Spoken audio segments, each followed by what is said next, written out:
بيتي الاول والاخير، وبنرحب بالدكتور عصام شيخ امين عام مساعد، باشمهندس عمرو فاروق امين عام مساعد، باشمهندس حسام خلف امين الصندوق المساعد.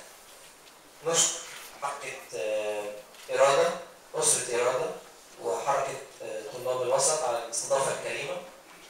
انا في الحقيقه مش هطول، جزء كبير من اللي انا كنت هقوله قالوا زميلي واخي الدكتور احمد نصار. عارفين بقى الدكاتره بيفكروا زي بعض. فمش هطيل يعني عشان اسيبكم تستمتعوا بحديث الباشمهندس والعيله.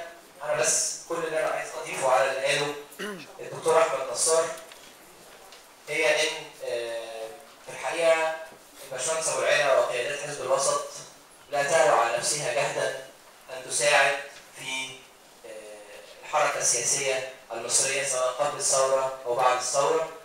يمكن قبل الثوره كان الصوت واطي شويه لان كانت النظام السابق بيقمع اي قول معارض. كان له الشرف ان تاسست حركه كفايه في بيته، وكان له دور في الجمعيه الوطنيه للتغيير مع طبعا رموز وطنيه وقيادات اخرى كثيره. لكن في الحقيقه بعد الثوره حزب الوسط على مدار الشهور والايام بيحاول ان هو يثبت مشاركته الفعاله في الحياه السياسيه.